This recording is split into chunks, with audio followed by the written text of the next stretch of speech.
Don't know why, don't know where, don't care less, it's all the same.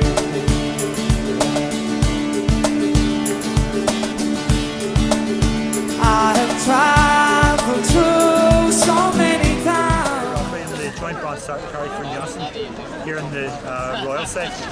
The reason why we're here today is to join with all our other colleagues in the public services to defend against these irrational cuts and budgetary demands made by Stormont, which is cutting the living daylights out of all our public services, health, education, local government. If we don't defend it now, we won't have a service in years to come.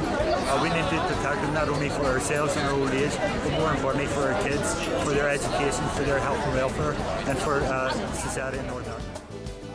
And I'm the chair of the Community Mobility Branch UNISON, and we're basically here as a branch to come out and show solidarity with our workers within the main health sector. And we're here to send a very, very clear message to the Stormont Executive and to the people who are making decisions. The cuts won't be tolerated, no matter how well they're dressed up. It's modernisation or efficiency cuts, and we won't be tolerating it, because there's going to be a roll-on effect with that in terms of communities, in terms of services, in terms of people that we work on behalf. So we need to send them a very, very clear message, and I think today we've done that very successfully. I'm a nurse in the Mater Hospital next to the emergency department. I'm here today to say enough is enough. We need to defend the National Health Service. We're the gatekeepers of the National Health Service for our children and our grandchildren. And the last thing that we want is our people in Stormont to succeed in what Maggie Thatcher never succeeded in, and that is destroying our health service. And I don't want my grandchildren to turn around to me in 20, 30 years' time and say, you succeeded in destroying the health service. That's why I'm here today. Thank you, comrades, brothers and sisters. I want to start by saying, damn well done. You're here on your own time. It's not a Saturday, it's a working day, and you're not out on strike yet, but you are out in enormous numbers. And I want to send a message from Belfast to our colleagues who are on the lines now in White Abbey Hospital, the University at Georgetown, Antrim Hospital, Coleraine Hospital, in Ballymena, in Derry, in Omagh, in Enniskillen, in Armagh, in Newry and in Craigavon. And that, I think, has to send a very strong message to our government that public service workers are not prepared to further see our services destroyed. One of the most important things we're here to do today is to speak not for ourselves, but for the people we serve, and in particular, the most vulnerable people in this society. Because we are talking in telephone numbers, trillions to bail banks out, billions of our own public money in this country to bail banks out, millions upon millions of cuts, the lion's share of them falling in health and social care. But there's another face to all of that, a real face, the one that you're dealing with every day of the week. The one that leaves an elderly diabetic with 15 minutes of a home help service and an instruction that she's got to have sandwiches left out so that she can eat them every 4 hours. The real face is special needs children in our schools, now with an uncertain future about the status of their services.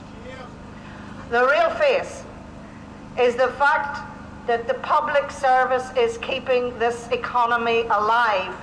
Your work and your wages are ensuring that in our towns and in our cities there is some shred of an economy still left.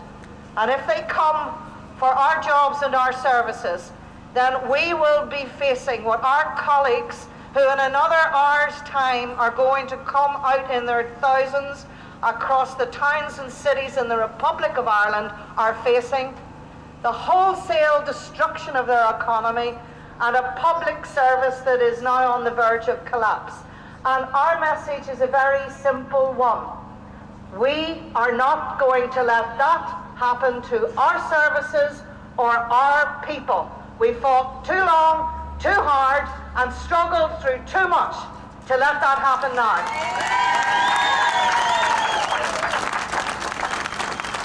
We've raised the demands with the executive. We've pointed out that half the citizens of this place live below a minimum wage.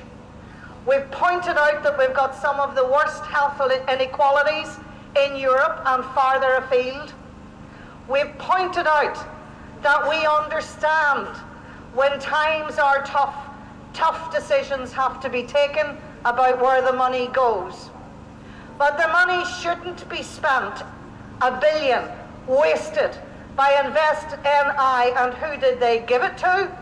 Coca-Cola? Like it needs it?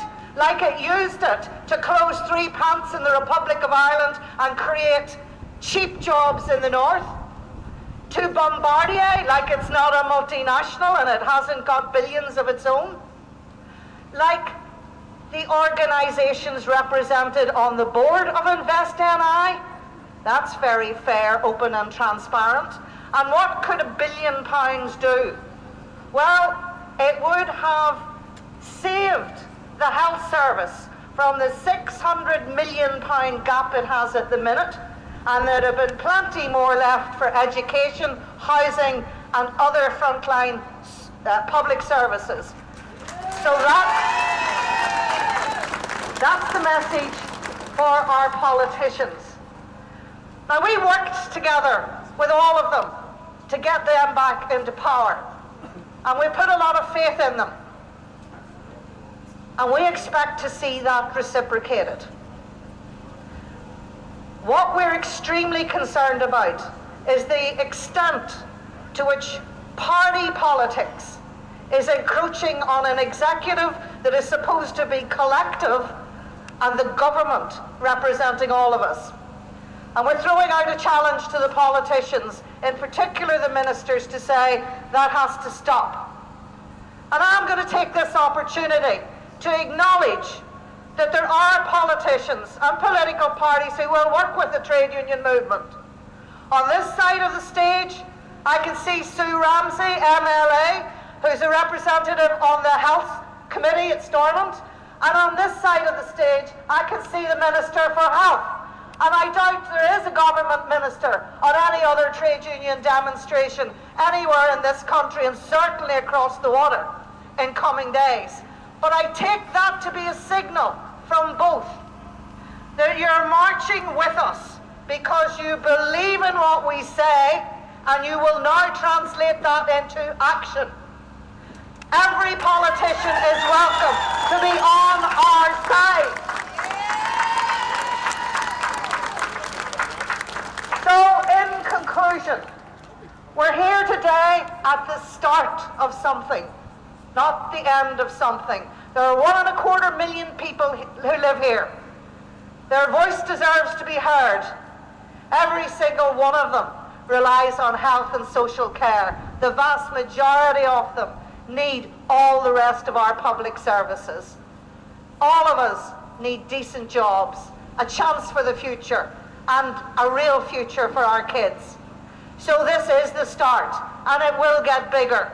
But if we are not listened to, and I say this very clearly on behalf of UNISON, the next time we're here, it won't be on our own time, it'll be on strike.